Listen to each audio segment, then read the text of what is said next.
Chapter 1. Holiday Interrupted. The morning sun cast long shadows across the Devon countryside as Superintendent Battle of Scotland Yard stood at the window of his daughter's cottage, watching his grandson attempt to coax a reluctant pony across the paddock. It was, he reflected with satisfaction, exactly the sort of peaceful scene he had envisioned when accepting Sylvia's invitation to spend a week in this quiet corner of England. "More tea, father?" Sylvia Summers appeared at his elbow with the familiar blue teapot that had been her mother's pride. At 32, she retained the practical efficiency that Battle remembered from her childhood, though motherhood had softened the determined set of her jaw. "Thank you, my dear." Battle accepted the cup and settled into the chintz-covered armchair that had been designated as his for the duration of his visit. Through the open window came the sound of young voices and the distant lowing of cattle, sounds that seemed to belong to another world entirely from the one he habitually inhabited. "Johnny's giving a lesson to Sir William's nephew this morning," Sylvia continued, settling herself with her mending. "Said to tell you he'd be back by 11 if you fancied a walk down to the village. There's to be some sort of regatta preparation meeting at the yacht club this afternoon." Battle nodded absently. His son-in-law's reputation as a golf professional had evidently brought considerable prosperity to the household since their marriage 5 years ago. The cottage, with its neat garden and freshly painted shutters, spoke of comfortable respectability, the sort of life Battle had always hoped his daughter might achieve. The tranquility was interrupted by the sound of a motor car making its way up the narrow lane with considerable determination. Battle's trained ear detected the particular note of official urgency in the engine's tone, and he was not surprised when the vehicle proved to be a police car of recent vintage, its brass fittings gleaming in the morning light. "Now what could that be about?" Sylvia murmured, setting down her sewing as the car drew to a halt outside their gate. The man who emerged was tall and spare, with the bearing of one accustomed to command. His civilian clothes, a well-cut tweed suit and soft hat, could not entirely disguise what Battle immediately recognized as a military background. The visitor's stride up the garden path confirmed this assessment. "Chief Constable Radford," Sylvia said quietly, having peered through the lace curtains. "What on earth could he want with you, father?" Battle had already risen and was smoothing down his waistcoat. "I suspect we're about to find out, my dear." The knock, when it came, was firm but not impatient. Sylvia opened the door to reveal a man of perhaps 55, with greying temples and keen blue eyes that took in the domestic scene with the quick assessment of one accustomed to weighing evidence. "Mrs. Summers, I do apologize for the intrusion. Chief Constable Radford, I was hoping I might have a word with Superintendent Battle, if he's available." "Of course." Sylvia stepped aside and Battle came forward with the unhurried movement that characterized all his actions. "Superintendent Battle?" Radford extended his hand. "James Radford, Devon Constabulary. I'm afraid I find myself in need of your particular expertise." "Indeed?" Battle's tone was noncommittal, but Sylvia detected the slight quickening of interest that always marked her father's response to professional matters. "Perhaps you care to step into the garden. The morning's pleasant enough." The two men walked slowly toward the small arbor, where Johnny had constructed a rustic bench overlooking the valley. Radford waited until they were well out of earshot before speaking again. "Awkward business, I'm afraid," he began, settling himself beside Battle. "Concerns Colonel Arthur Linton, retired Navy, lives up at Linton House overlooking Dartmouth. Keeps a motor yacht there, rather a fine craft called the Lazy Lady. Well, the thing is, she's gone missing." Battle's heavy-lidded eyes showed no particular surprise. "Stolen, you mean?" So it appears. Vanished from her private mooring sometime during the night. Linton discovered her absence this morning when he went down for his usual inspection. Chains being cut clean through. Local matter, surely? Radford shifted uncomfortably. Under ordinary circumstances, yes, but Linton's a man of some influence. Was instrumental in the naval arrangements during the war, you know. More to the point, there are certain complications that suggest this might not be the straightforward theft. It appears Battle waited with the patience that had served him well throughout his career. In his experience, men in Radford's position eventually revealed what troubled them, given sufficient time and silence. The yacht's well known along this coast, Radford continued. Distinctive craft, gleaming white, brass fittings, rather luxurious appointments, not the sort of thing one could easily dispose of without notice. And then there's the matter of Linton's nephew. Ah, Gerald Linton lives in London but visits frequently. Been having some financial difficulties of late, from what I understand. Naturally, one wonders. Naturally? Battle's tone remained neutral. You've spoken with Colonel Linton? Briefly. He's the sort of gentleman who expects discretion in these matters. Doesn't care to have the family name bandied about in connection with common theft. That's where you come in, if you're willing. Unofficial consultation, you might say. Your reputation for handling delicate matters with the proper degree of circumspection is well known. Battle considered this. The prospect of spending a week watching his grandson's riding lessons had its merits, but the familiar stirring of professional curiosity was not easily ignored. I'll need to see the mooring, he said finally. Of course, Linton's expecting us this morning. And Superintendent Radford paused, choosing his words carefully. I should mention that Linton House entertains frequently. There's quite a social circle centered around the yacht club, county families, retired military men, that sort of thing. If there are complications beyond simple theft, they'll need to be handled with considerable tact. Battle nodded slowly. In his experience, complications invariably arose when money, family, and social position intersected. The missing yacht was doubtless only the beginning of the story. Chapter 2. The Abandoned Craft. The drive to Linton House followed the winding coastal road that had served this stretch of Devon for the better part of 2 centuries. Battle observed the countryside with the methodical attention he brought to all new environments, noting the way the morning mist still clung to the hollows between hills, and how the salt tanks, in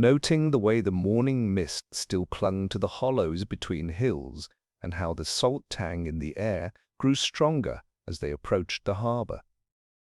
Linton's held the house for 30 years, Radford remarked, navigating a particularly sharp bend. Came into money through his wife's family, shipping interests, I believe. She died some 10 years ago. Cancer. He's been rather more solitary since then, though he still maintains his position in local society. Battle filed this information away without comment. Widowed men of means, in his experience, often developed particular attachments to possessions that reminded them of happier times. A yacht, especially one shared with a deceased wife, might well hold significance beyond its monetary value. The house, when it came into view, proved to be a substantial Georgian manor perched on the cliff overlooking Dartmouth harbour. Its honey-coloured stone caught the morning light, and the terraced gardens that descended toward the water spoke of considerable expense and careful maintenance.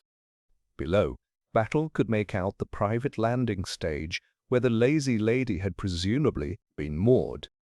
Colonel Linton himself answered the door, a courtesy that Battle noted with interest. A man of his position might reasonably have left such duties to a servant, yet here he stood in person, his bearings still military despite his 70-odd years. Superintendent Battle, I presume? Arthur Linton, good of you to come. The handshake was firm, the eyes direct. I trust Radford has explained the situation. In general terms, yes. I should like to examine the mooring, if I may. Of course, of course. Though I fear there's little enough to see. Linton's voice carried the particular weariness of a man who has already told his story several times. Still, you'd best judge for yourself. They descended through the gardens by way of a well-maintained path that zigzagged down the cliff face. Battle noted the care with which the steps had been cut and paved, not the work of a man indifferent to detail or expense. The Lazy Lady, Linton began without preamble, was built in Southampton 3 years ago, 40 feet overall, twin screws, capable of 15 knots in calm water. My wife chose the name. His voice softened almost imperceptibly on the last words. We had many pleasant cruises along this coast. She was particularly fond of the vessel. The landing stage itself told its own story. The heavy mooring chain lay severed at the water's edge, its links bright, where they had been cut through, with what Battle judged to be a substantial pair of bolt cutters. The cut was clean, deliberate, not the hasty work of an opportunist thief. "You discovered the theft when?" Battle inquired. "This morning, shortly after 7. I make it my habit to walk down here each day. Check the moorings, you understand. The weather's been unsettled lately." Linton paused, staring out over the water. "She was here last evening when I made my rounds. I'm quite certain of that." Battle knelt to examine the severed chain more closely. The metal filings scattered about the landing stage suggested the work had been done in situ, rather than the chain being removed elsewhere. Someone had taken considerable time and made significant noise to accomplish this theft. "The sound wouldn't carry to the house?" he asked. "Unlikely. The distance is considerable, and we had rain during the night. Mrs. Partridge, my housekeeper, is rather deaf in any case." "And your nephew?" For the first time, Colonel Linton's composure showed a hairline crack. "Gerald wasn't here last night. He's staying at the yacht club for the regatta preparations. Has been for the past 3 days." The words came with the precision of a man who had considered this question carefully. "I see. He's familiar with the Lazy Lady, I assume?" "Naturally. He's sailed with me on numerous occasions. Competent sailor, though perhaps a bit impetuous in his methods." Battle absorbed this careful phrasing. In his experience, relatives described as impetuous often possessed more serious character flaws that family loyalty prevented acknowledging directly. They climbed back toward the house in contemplative silence, but as they reached the terrace, a figure emerged from the French windows leading to what appeared to be a morning room. Battle's first impression was of elegant composure, a woman of perhaps 45, impeccably dressed despite the early hour, with the kind of understated jewelry that spoke of both wealth and taste. "Arthur, I heard voices." She paused, taking in the presence of strangers with the quick assessment of someone accustomed to managing social situations. "Verity, my dear, may I present Chief Constable Radford and Superintendent Battle of Scotland Yard. Gentlemen, Mrs. March, a neighbour and dear friend." The introduction carried subtle undercurrents that Battle's trained ear detected immediately. Mrs. March was more than merely a neighbour. Her presence in the house at this hour, her familiarity with Colonel Linton's domestic arrangements, suggested a relationship of some intimacy. "How dreadful about the yacht," she said, extending a graceful hand. "Arthur's quite devastated, though he's too much the gentleman to show it properly. The Lazy Lady meant a great deal to him, to both him and dear Constance." Her sympathy seemed genuine, yet Battle noted how smoothly she had established both her closeness to the family and her knowledge of its history. Mrs. March was clearly a woman who understood the value of positioning herself advantageously in any conversation. "You were acquainted with Mrs. Linton?" Battle inquired. "Oh yes, we were great friends. I've only recently returned to the area myself. I spent several years abroad after my husband's death. Arthur has been so kind in helping me settle back into local society. Mrs. March has taken Cliff Cottage, Linton explained, just along the coastal path. We've become— He paused, choosing his words with evident care. Close friends. The slight colour that rose in Mrs. March's cheeks suggested that the friendship might be progressing towards something more defined, though both parties seemed conscious of the proprieties involved. A widower of Colonel Linton's standing would naturally proceed cautiously in such matters. "I do hope you'll recover the yacht quickly," Mrs. March continued. "These local rogues can be so troublesome, though I suppose they'll have difficulty disposing of such a distinctive craft." "That remains to be seen," Battle replied non-committally. "You didn't notice anything unusual last night, Mrs. March? Any sounds from the water?" "I'm afraid not. I retired quite early. I'd been to the village for the ladies' committee meeting, and those affairs can be rather exhausting." She smiled charmingly. "One does one's duty to local causes, naturally, but I confess I sometimes long for the more sophisticated entertainments one finds in town." It was, Battle reflected, a perfectly reasonable answer that nevertheless raised interesting questions about Mrs. March's recent past and her current circumstances.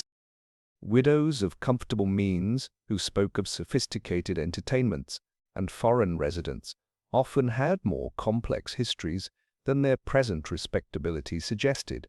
As they prepared to take their leave, Colonel Linton accompanied them to their car. "I trust you'll keep me informed of developments, Superintendent?" "The lazy lady, well, as Mrs. March observed, she holds particular significance for me." "Of course," Battle replied, "though I should mention that these investigations sometimes uncover matters beyond the original crime. I trust that wouldn't prove inconvenient." Linton's eyes sharpened. Convenient? Linton's eyes sharpened slightly. "I'm a straightforward man, Superintendent. I've nothing to hide that would interfere with the recovery of my property." It was, Battle noted as they drove away, exactly the sort of statement that, in his experience, usually preceded the discovery of significant complications. Chapter 3. The Missing Governess. The telegram arrived at Linton House shortly after 2 o'clock that afternoon, delivered by a perspiring boy who had cycled up from the village with the particular urgency that marked all official communications.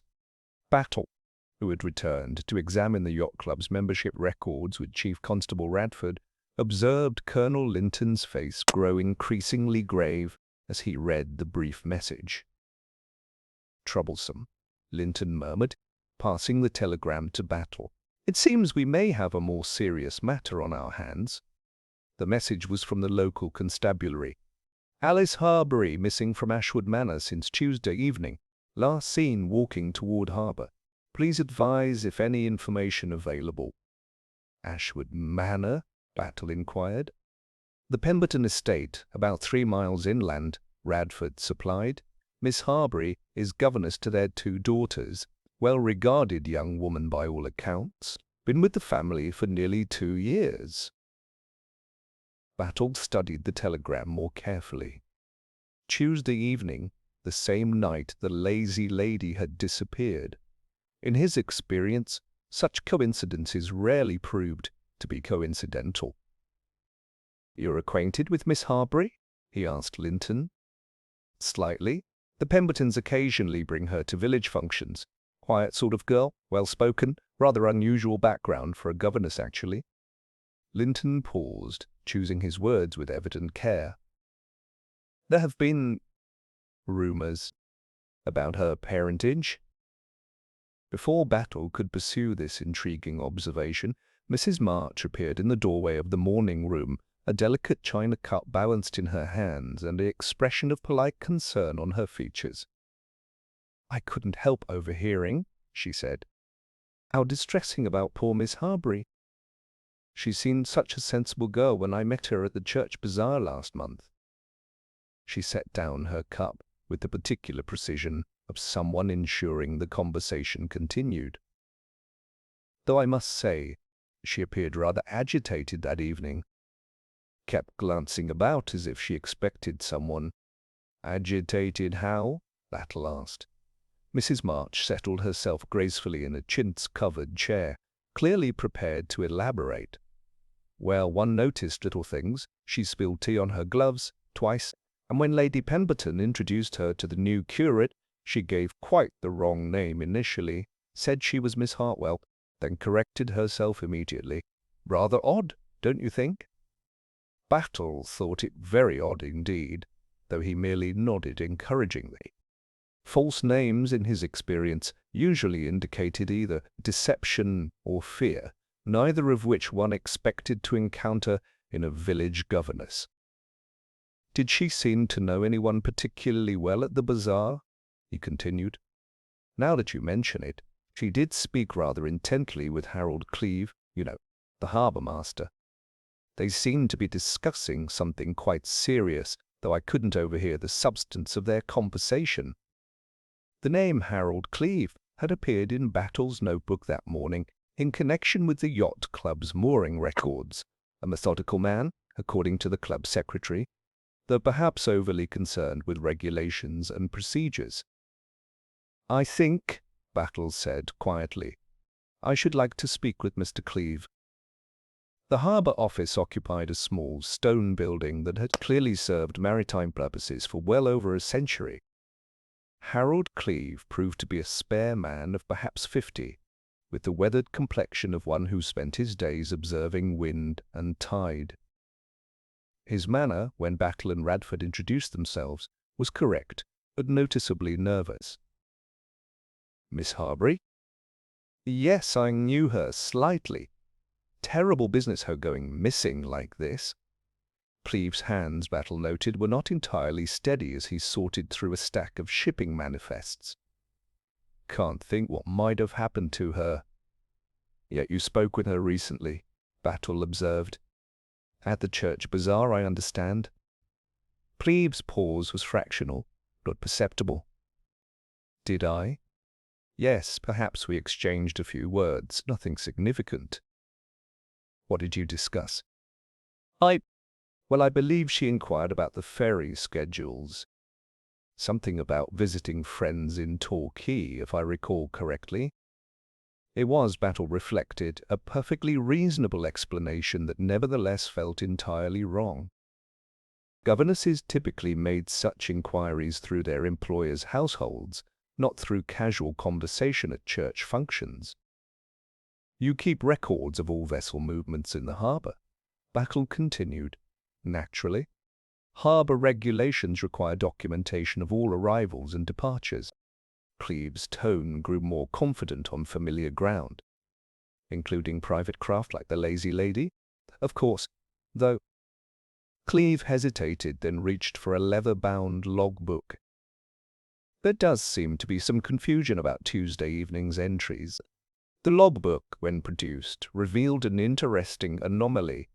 The entry for Tuesday showed the Lazy Lady as having departed at 11:30 p.m., returning at 2:15 a.m., both times recorded in a neat, feminine hand that was notably different from Cleeve's usual angular script. "Who made these entries?" Battle asked. Cleeve's discomfort was now unmistakable. That is to say, I wasn't feeling well Tuesday evening, bit of a chill. I asked Miss Harbury to cover the harbour watch for a few hours." "Miss Harbury made these entries?" "She was most obliging, said she often walked by the harbour in the evenings and wouldn't mind helping out. Very public-spirited of her." Battle studied the entries more closely. The handwriting was educated, controlled, yet there was something about the way certain letters were formed that suggested tension or haste. More importantly, the times recorded meant that someone had taken the Lazy Lady out for nearly 3 hours in the middle of the night.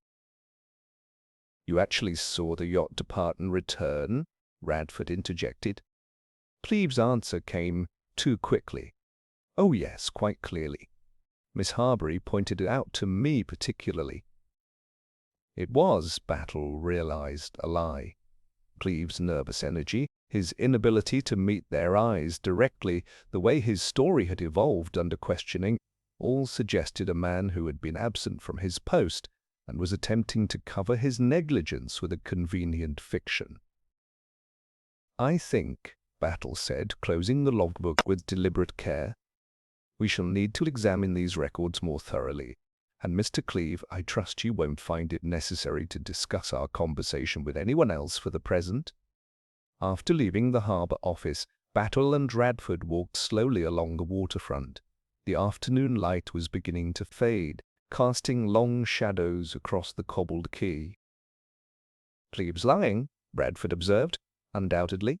The question is whether he's lying to cover his own negligence or something more serious." Battle paused beside a weathered bollard, his gaze fixed on the empty mooring where the lazy lady had been berthed. "Tell me, who would have access to harbour records? Who could alter entries without arousing suspicion?" The harbour master himself, obviously. Rousing suspicion. The harbour master himself, obviously.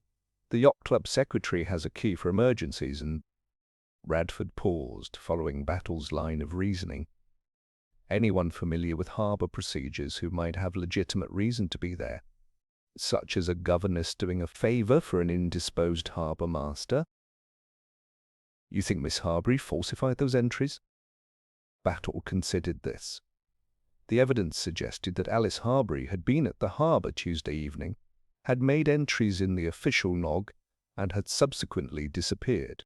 The entries themselves indicated that the lazy lady had been taken out and returned during the night. Yet Colonel Linton claimed to have seen his yacht safely moored that same evening. "I think," Battle said finally, "that someone wanted it to appear that the lazy lady had returned safely to her mooring. The question is why such an elaborate deception would be necessary." As they walked back toward the village, Battle's mind was already working through the implications.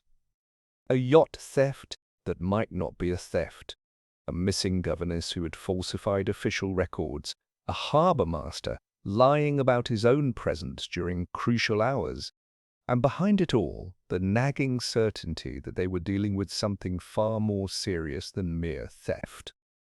The trap, as he had suspected from the beginning, was indeed being set.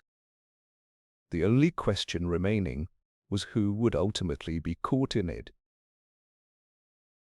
Chapter 4. Undercurrents.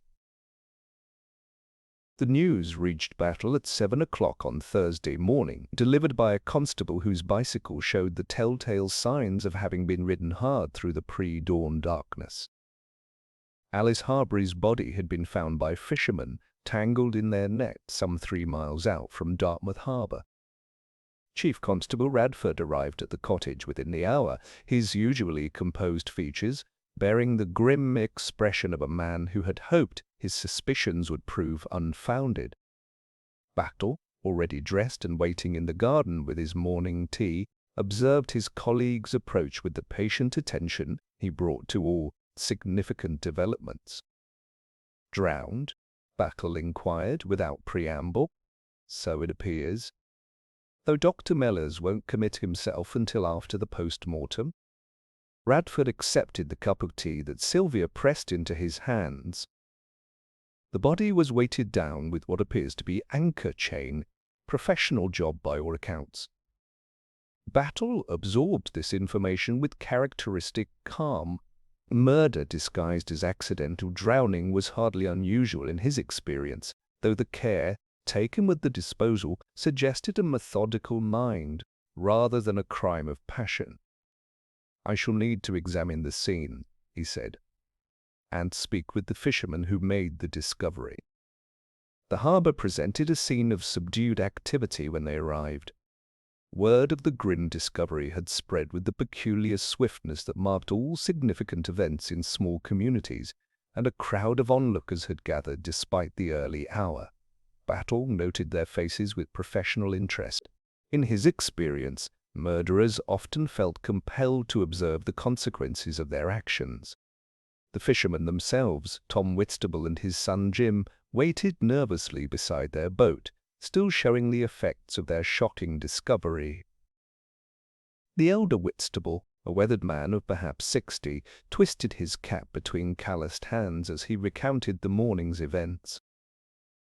"Come up in the nets just after sunrise, she did," he said, his voice carrying the slow cadence of the Devon coast. "Gave young Jim quite a turn, I can tell you. Poor lass was weighted down proper. Took both of us to get her aboard." "The anchor chain," Battle observed. "Was it attached when you found her?" "Aye, sir. Wrapped around her waist and knotted tight. Professional seamanship, that was. Whoever did it knew their rope work." Battle made a note of this detail. The killer possessed nautical knowledge, a factor that considerably narrowed the field of suspects in a coastal community where such skills were commonplace. Dr. Mellors, the local physician who served as police surgeon, was a precise man in his 50s who had learned to temper his natural academic enthusiasm when dealing with violent death. His preliminary examination, conducted on the harbour quay with professional discretion, revealed several points of immediate interest. "Death by drowning, certainly," he reported to Battle in quiet tones. "But there's evidence of a blow to the head, here, just above the left temple. Could have been sustained during a struggle, or possibly from striking something as she fell into the water." "Recent injury?" "Within the last few days, I should say. The body's been in the water approximately 48 hours, which would place the time of death on Tuesday evening or early Wednesday morning." Battle noted the significance of this timing.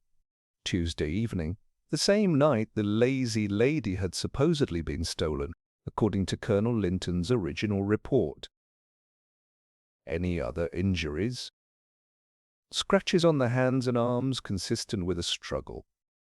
Her fingernails show traces of what might be skin or fabric. I'll know more after proper examination." Dr. Mellors paused, glancing around to ensure they would not be overheard. "There's something else, Superintendent. The young woman appears to have been with child. Early stages, but unmistakable."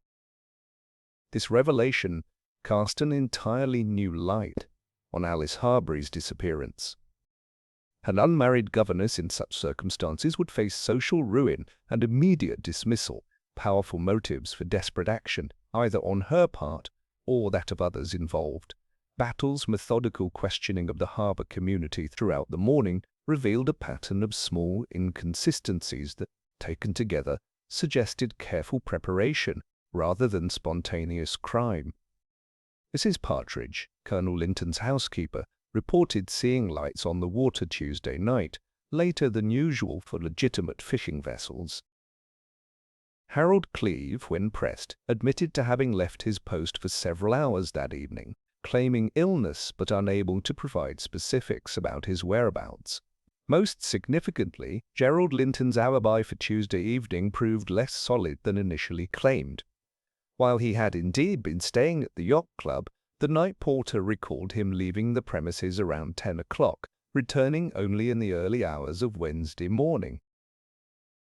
"Said he couldn't sleep and wanted to walk along the waterfront," the porter explained to Battle. "Nothing unusual in that. Young gentlemen often take night air when they've had a bit too much at dinner." But Gerald's own account, when Battle questioned him later that afternoon, contained subtle variations that suggested careful rehearsal rather than natural recollection. "Tuesday evening?" Gerald's handsome features showed appropriate concern, though Battle detected a certain wariness behind the conventional expressions of shock. "Terrible business about poor Miss Harbury, such a quiet, respectable girl." "You knew Miss Harbury well?" "Hardly at all, really. Saw her at village functions occasionally. Pretty little thing, though rather serious. Not much given to conversation." The description was accurate enough, yet something in Gerald's manner suggested greater familiarity than he cared to admit. His fingers drummed restlessly against the club's leather armchair, and his eyes showed the particular strain that Battle associated with men under financial pressure. "Your movements on Tuesday evening?" "Dinner here at the club, followed by a few hands of bridge. Rather a late evening, I'm afraid. We finished after midnight." Gerald paused, then added with studied casualness, "Walked down to the harbour afterward. Thought the night air might clear my head." "See anything unusual during your walk?" "Can't say I did. Rather foggy, you know. Visibility quite poor near the water." Yet the harbour records showed clear conditions. Tuesday evening, with good visibility reported by the Coast Guard station. Another small lie, perhaps insignificant in itself, but adding to the pattern of deception that was beginning to surround the case. Mrs. March, when Battle called upon her that evening, received the news of Alice Harbury's death with appropriate expressions of distress, though he noticed her hands remained perfectly steady as she poured tea with her customary precision. "How absolutely dreadful," she murmured. "Poor Arthur will be quite devastated. He has such a protective feeling toward young women in vulnerable positions. I suspect it reminds him of his own daughter." Colonel Linton had a daughter? Oh, yes, though she died quite young. Typhoid, I believe, during their service in India. Constance, Mrs. Linton, never quite recovered from the loss. Mrs. March's voice carried genuine sympathy, though Battle noted how skillfully she had redirected attention toward Colonel Linton's emotional state rather than dwelling on her own reaction to the murder. As Battle walked back toward the village in the gathering dusk, he reflected on the day's revelations. Alice Harbury's pregnancy provided a compelling motive for murder, while the methodical disposal of her body suggested premeditation rather than sudden violence. The web of false alibis and contradictory statements indicated that several members of the community knew more than they were willing to admit. Most troubling of all was the growing certainty that the theft of the lazy lady had been carefully orchestrated to provide cover for murder. Someone with detailed knowledge of local conditions and maritime procedures had planned Alice Harbury's death with considerable care, ensuring that when her body was eventually discovered, the connection to the missing yacht would appear coincidental rather than deliberate. The trap that Battle had sensed from the beginning was now fully revealed, though the identity of both hunter and prey remained tantalizingly unclear. Chapter 5. The net closes. The morning following the discovery of Alice Harbury's body found Superintendent Battle established in the modest interview room of Dartmouth Police Station, conducting the methodical series of formal statements that formed the backbone of any proper investigation. He had arranged for each person connected to the case to be seen separately, a precaution that often revealed the small inconsistencies which, in his experience, led to larger truths. Gerald Linton arrived precisely at 9 o'clock, his appearance suggesting a man who had taken considerable care with his toilette, despite the circumstances. His collar was perfectly starched, his tie knotted with geometric precision, and his shoes bore the high polish that spoke of either personal vanity or nervous energy expended in trivial activities. "Dreadful business," Gerald began before Battle had invited him to speak. "Poor Uncle Arthur is quite beside himself. The connection between his yacht and this tragic affair has shaken him considerably." Battle noted the careful phrasing. Gerald spoke of a connection rather than acknowledging any deliberate use of the yacht in Alice's murder, a subtle distinction that suggested legal awareness if not legal training. "You were acquainted with Miss Harbury?" Battle inquired, his tone conversational. "Barely. Saw her about the village occasionally, naturally. Pretty girl, though rather serious for my taste. I prefer women with more vivacity. Yet you spoke with her at the regatta committee meeting last month?" Gerald's hesitation was barely perceptible. Did I? Yes, perhaps. One exchanges pleasantries with everyone at such functions. Good form, you know. What did you discuss? Can't recall specifically. The weather, I should think, or perhaps the arrangements for the children's sailing race. Nothing significant. Battle made a note. In his experience, people who claimed to discuss only the weather were usually lying, while those who provided specific mundane details were generally telling the truth. Your financial situation, Mr. Linton. I understand you've had some recent difficulties. Gerald's flush was immediate and revealing. I hardly see how my private affairs concern this investigation, Superintendent. Perhaps not directly, but financial pressure has been known to influence men's actions in unexpected ways. If you must know, I've had some temporary setbacks, nothing that couldn't be resolved given time. Uncle Arthur has been understanding, but advancing my eventual inheritance. The admission came reluctantly, but Battle noted the significant detail that Gerald had already received advances against his inheritance. Men who had borrowed against future expectations sometimes found themselves in desperate situations when those expectations were threatened. Mrs. March arrived for her interview at 11, dressed in black silk that managed to be both mourning-appropriate and remarkably becoming. She carried herself with the particular grace of a woman accustomed to being observed, settling into the uncomfortable police station chair as if it were a drawing-room seat. "I've been thinking about poor Alice since yesterday," she began, dabbing at her eyes with a handkerchief that Battle noted was of Irish lace rather than the coarser English variety found in the yacht. Such a waste of young life. And to think she might have been saved if we'd known of her troubles. What troubles, Mrs. March? Well, her condition, naturally. Dr. Mellor's examination revealed. Well, one can hardly speak of such things directly, but a young woman in her position would face considerable social difficulties. Battle observed that Mrs. March displayed remarkable composure when discussing what should have been a shocking revelation. Most women of her apparent refinement would have shown greater distress when mentioning Alice's pregnancy. You seem remarkably well informed about the medical examination. Village life, Superintendent. News travels with extraordinary speed, particularly news of a sensational nature. Mrs. March's smile was perfectly calibrated, sympathetic, yet not overly emotional.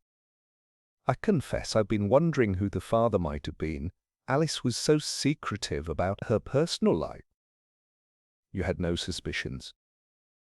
None whatsoever. Though I did notice she seemed rather agitated recently. At the church bazaar she spilled tea quite badly, most unlike her usual careful manner. And she kept glancing toward the harbour entrance, as if expecting someone. Battle filed this observation away. Mrs. March was proving remarkably observant about Alice's behaviour, perhaps more so than one would expect from casual acquaintance. Your own movements on Tuesday evening, Mrs. March? I retired early after the ladies' committee meeting. We'd been discussing arrangements for the harvest festival, and such affairs can be quite exhausting. I was in bed by 9:30.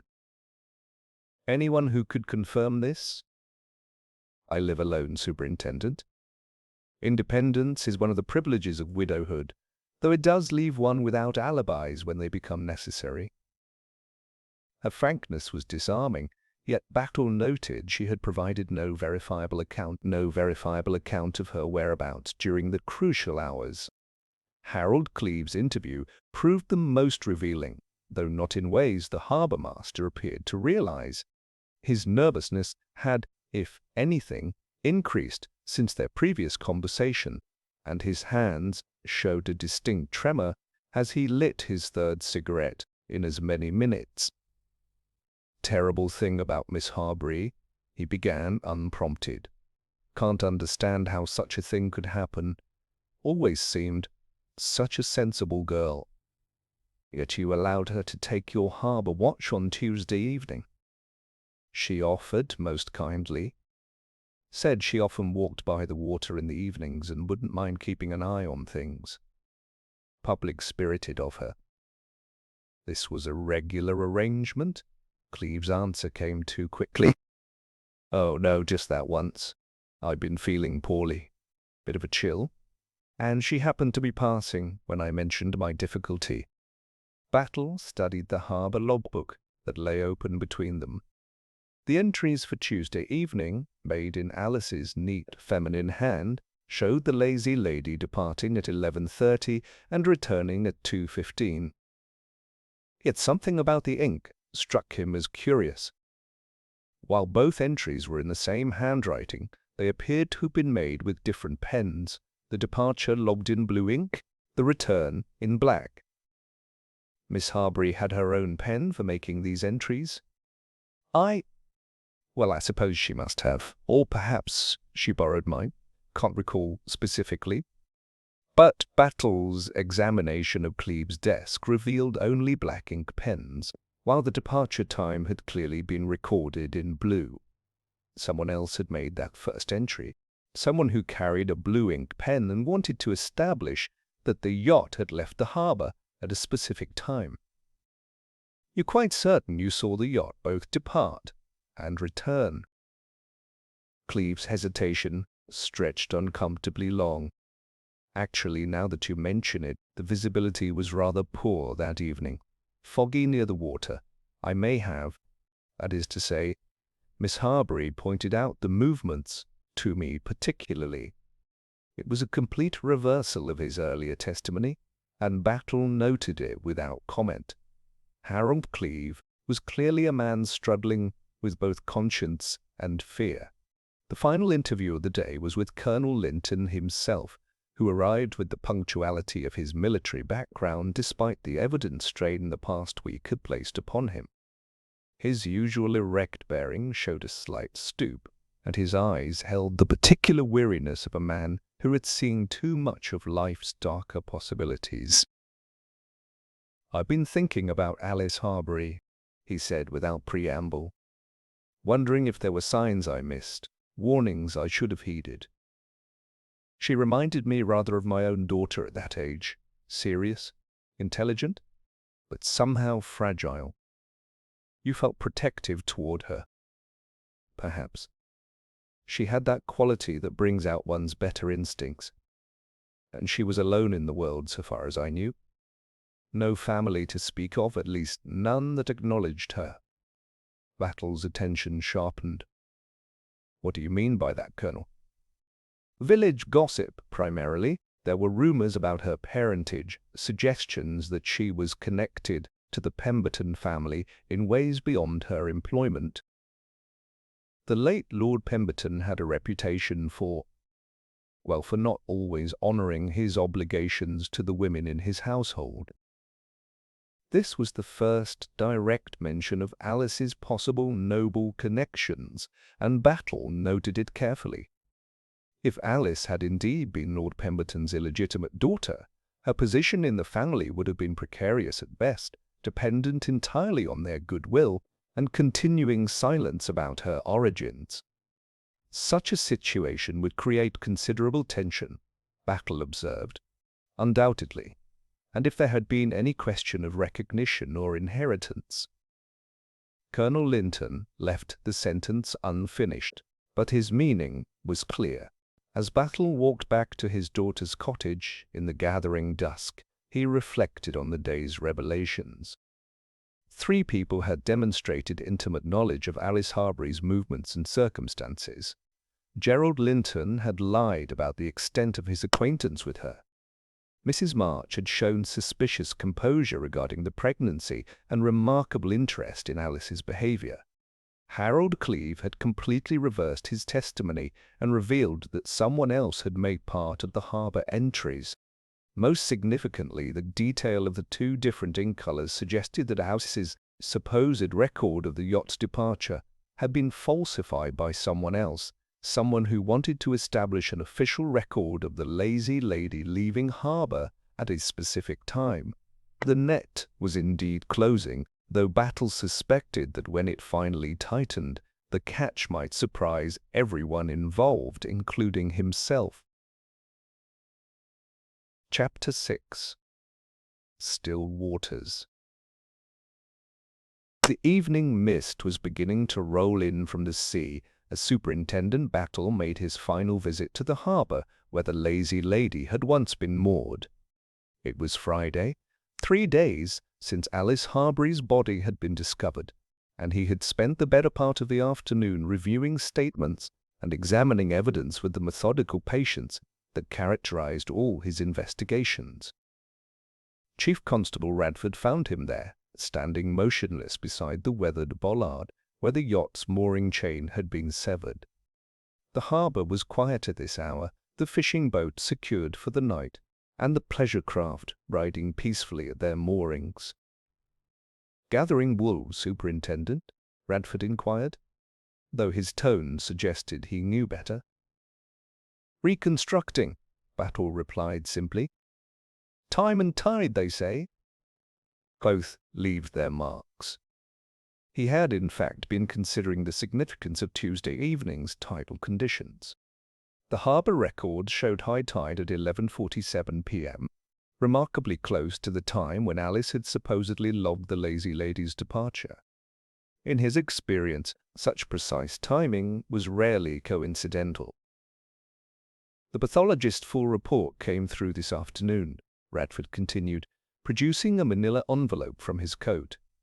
"Confirms drowning as the cause of death, but there are some interesting additional details."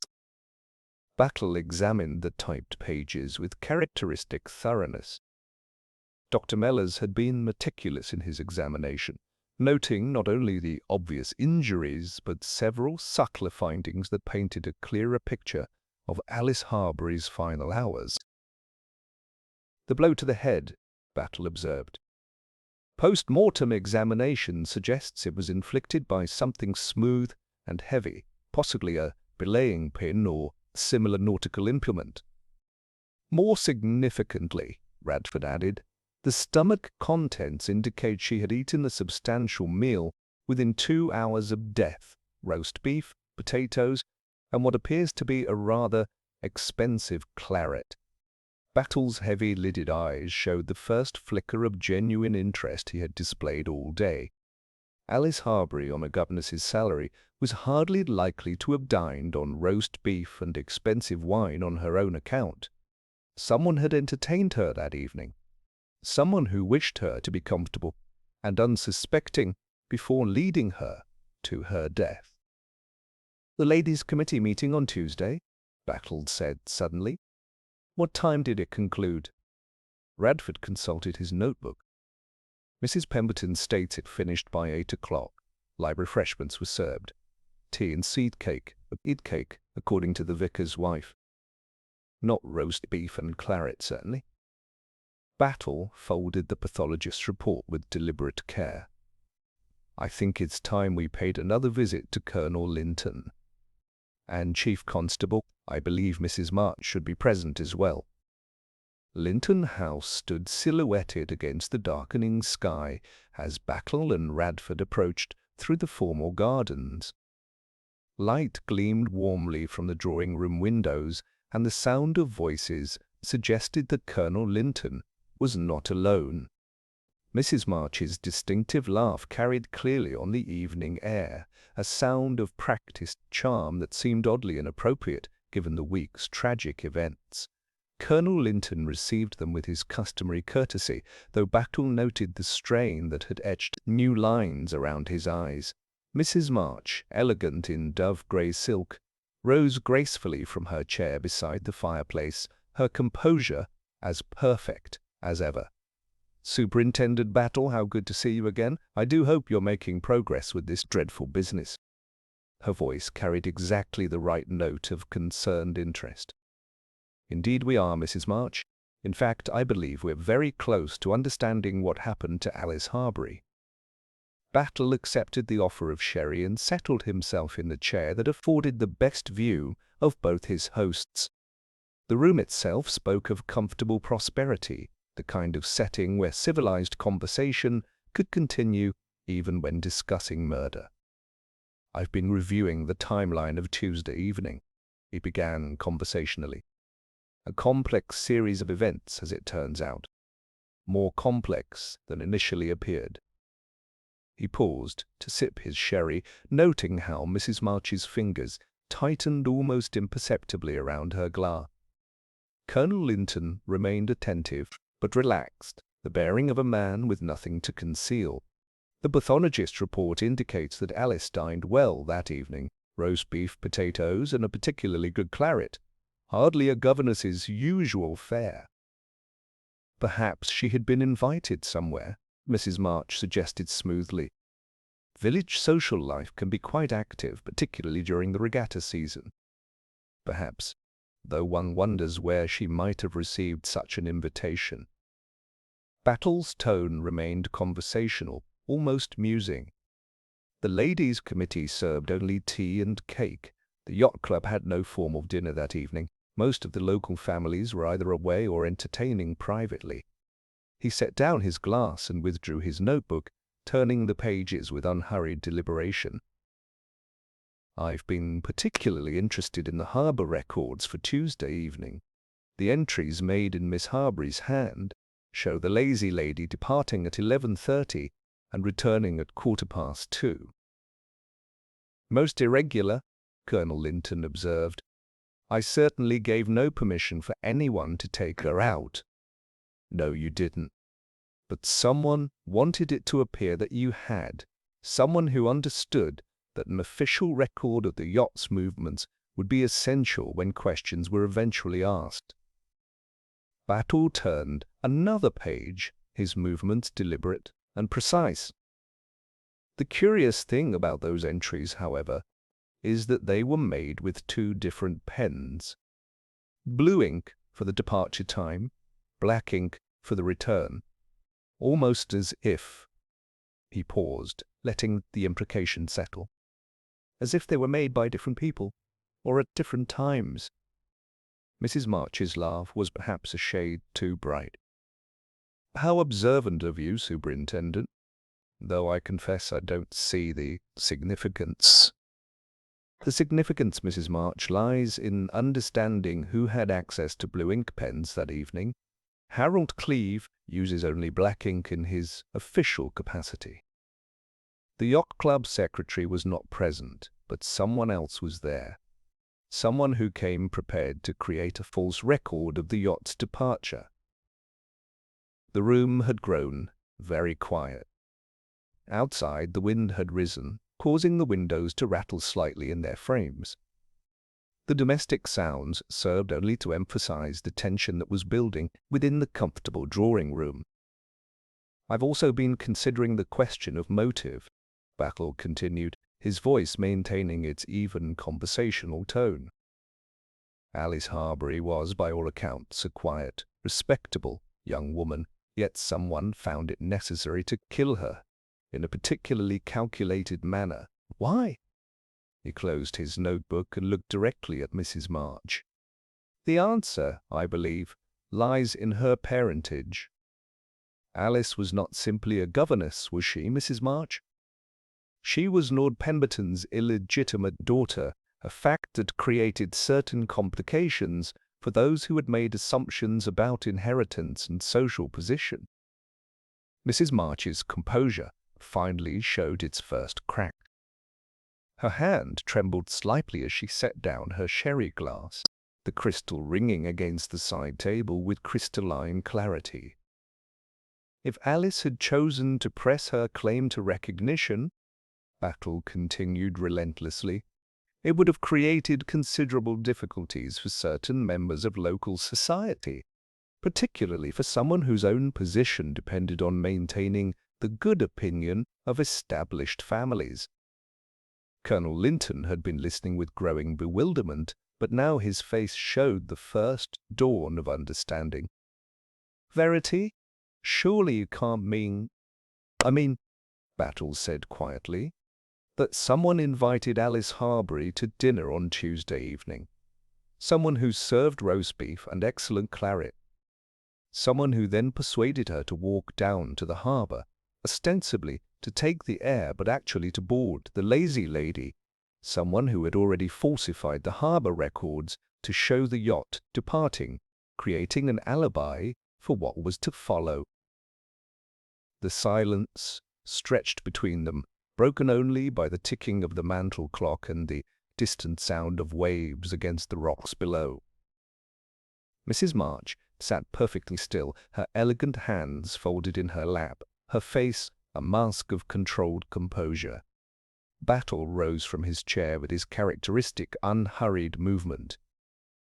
"I think, Mrs. March, that it's time we had a more complete discussion about Tuesday evening, don't you?"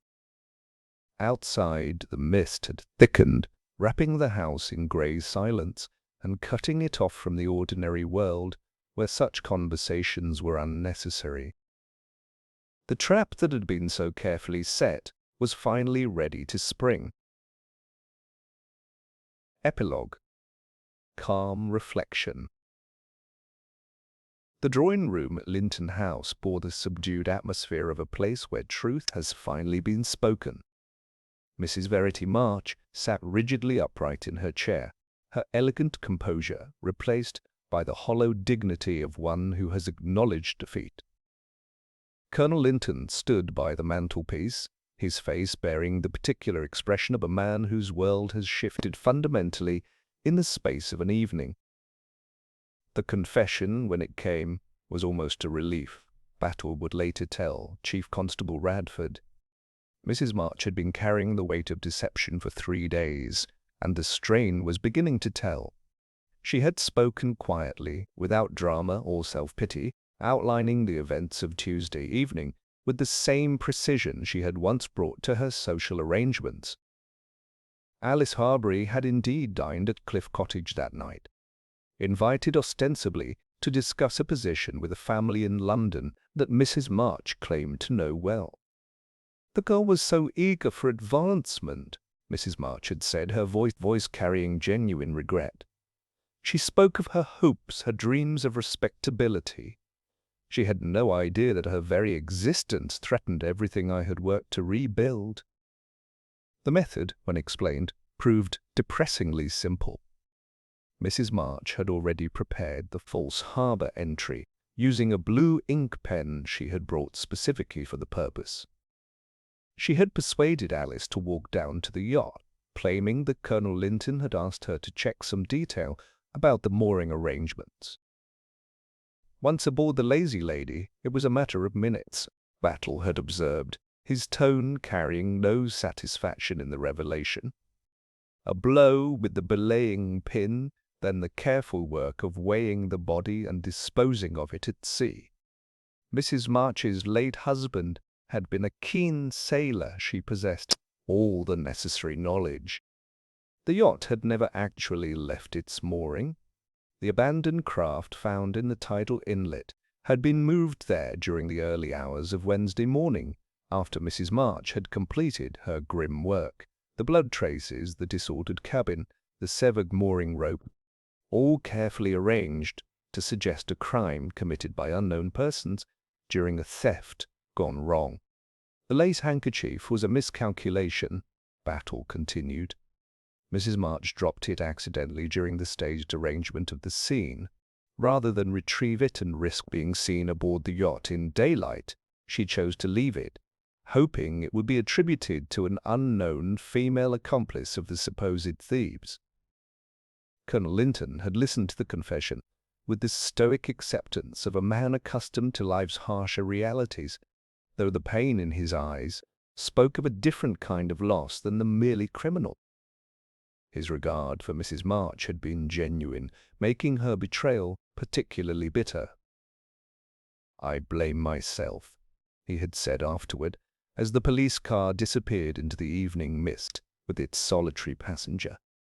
"I should have recognized the signs, the careful way she positioned herself, the interest she showed in village gossip about Alice's background."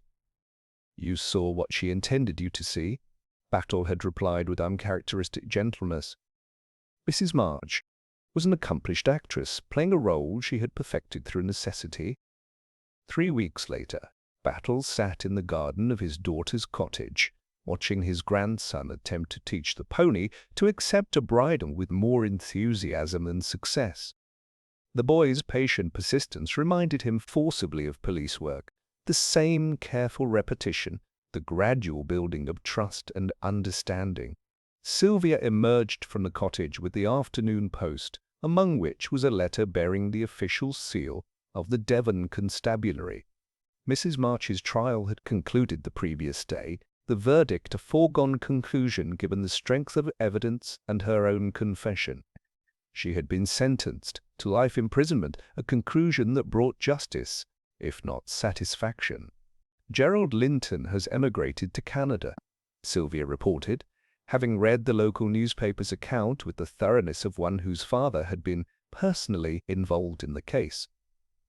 Sold his expectation of inheritance to pay his debts and taken passage on a merchant vessel, rather romantic in its way. Battle nodded without surprise. Gerald's financial difficulties had been resolved through the simple expedient of abandoning his old life entirely, a solution available to young men of no particular attachments. His departure also removed the uncomfortable reminder of how close suspicion had fallen upon him. Harold Cleeve had retained his position as harbour master, though under the watchful eye of a new assistant whose presence ensured that official duties were not again abandoned for personal convenience.